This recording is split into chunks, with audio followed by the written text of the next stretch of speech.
Today I'm going to talk about something that's not widely talked about.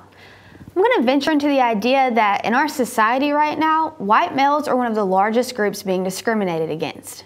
The racist left proclaims ideas such as white man's world and white males are born with more opportunities and, of course, white privilege. So what exactly is white privilege? Well, a broad understanding of white privilege is that white individuals, especially males, can't relate to struggles or that they don't have the same fears minorities do, that they have most things in life handed to them and they don't have to work as hard as minorities do to exceed in life. Seriously, we're still playing the race card here? Well, okay, let's break this thing down. The left is a group that promotes white privilege, which has significantly increased racial tension lately. The whole idea of white privilege has become an excuse to which minorities can blame their situation on. By using white privilege as a reason that minorities are not equal to white people in itself is racist. The left pushes soft racism by telling people of color that there's an inherent force in society holding them back. They use the ideas of white privilege as an attempt to impose the mindset on minorities that they'll never be equal to the white man.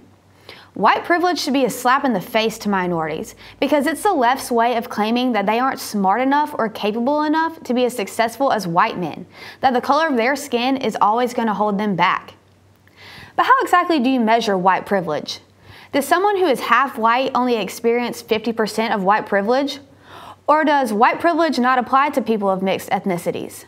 Just how white does someone have to be to enjoy white privilege? You know, these stigmas that minorities can't be equal to the white man don't come from the right, they come from the left. So how do we get out of this never-ending cycle? Well, here's an idea. Let's stop placing such high importance on skin color. There's only one race, the human race. Why do we still have to put our ethnicity on college applications? Affirmative action needs to end. Being that there's no affirmative action in favor of Caucasians makes it racist. Unpopular opinion here, racism towards white people is still racism. So let's make college applications colorblind.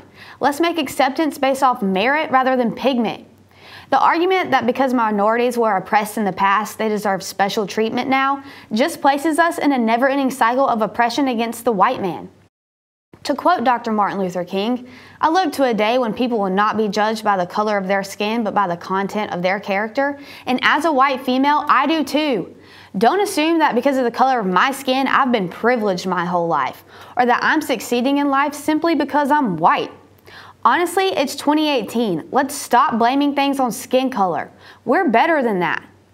With Big League Politics, I'm Sonny Nelson.